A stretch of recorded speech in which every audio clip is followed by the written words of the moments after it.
बिस्मिल्लाहिर्रहमानिर्रहीम। मेरे हाथ में शहद का छत्ता है, खाली है।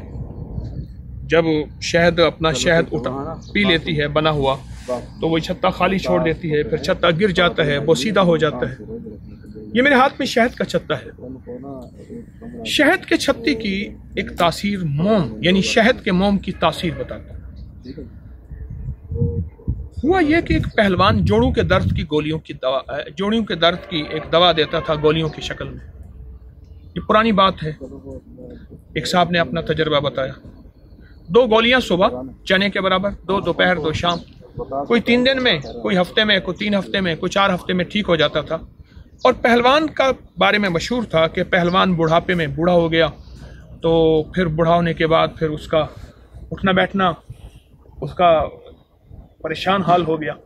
तो फिर उस पहलवान ने एक किसी सन्यासी से, जोगी से एक टोटका लिया था।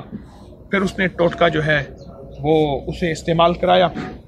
टोटकी ने दिया, टोटका उसने लिया सन्यासी ने, और फिर पहलवान ठीक हो गया।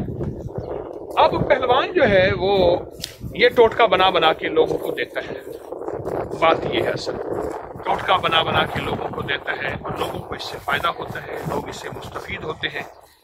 पहलवान किसी को टोटका देता नहीं था, गोलियां बना के देता था, लोग उसको पैसे दे जाते थे। आखिरकार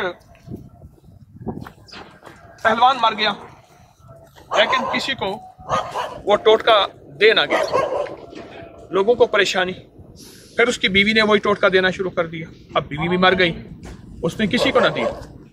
फिर उसने बेटे ने देना शुरू कर दिया। अब उसके बेटे का एक क्लास फेलो था जिसके जरिए से वो राज निकला था, वो राज मैं आज आपको दे रहा हूँ। और वाकयातन ये जोड़ों के दर्द के लिए, कमर के दर्द के लिए, मोहरें स्लिप हो जाएं और कमर और मोहरों के मसाइल के लिए लाजवाब टोटका है और बेहतरीन टोटका है। ये है सिर्फ शहद का मोम।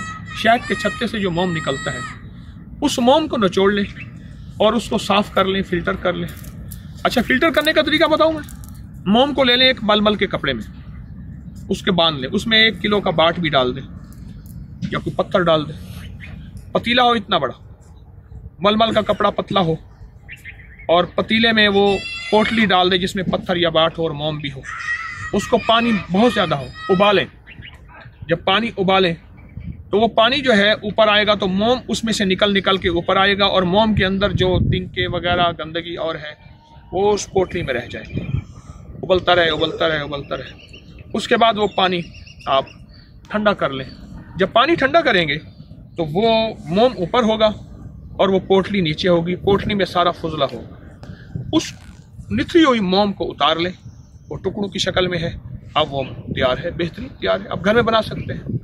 उसकी गोलियां बना लें, टुकड़े बना लें, छोटे छोटे फाँक लें। अच्छा, अजब चीज़ ये है, ये खून को पतला करती है, गाढ़ा नहीं करती। जोड़ों के अंदर जो लिब्रिकेशन, जो ग्रीस जिसे मैं कहूँ, वो ख़त्म हो जाती है, उसको बहाल करती है। मोहरे जिसके घस के हों और जोड़ जिसके हों कि नए जोड़ डलने हैं अब बीमारियों के लिए, उसके लिए लाजवाब चीज़ है, बहुत बेहतरीन चीज़ है मोम का छत्ता। और मोम के छत्ते के ये कमालात हैं। तो वो यूं राज खुला उस पहलवान ने दिया, कि पहलवान ने ना दिया, उसकी बीवी ने ना दिया, उसके बेटे से ये राज खुला और बड़ी मुश्किल से वो राज मिला। आज बार वो राज सबको दे रहा। ये मेरे हाथ में मोम का छत्ता है और ये उसकी तरकीब है। चंद दिन चंद हफ्ते इस्तेमाल कीजिए। ये गोलियाँ बहुत सेहतमंद गोलियाँ हैं, बहुत फ़ायदेमंद गोलियाँ। अस्सलामु अलैकुम।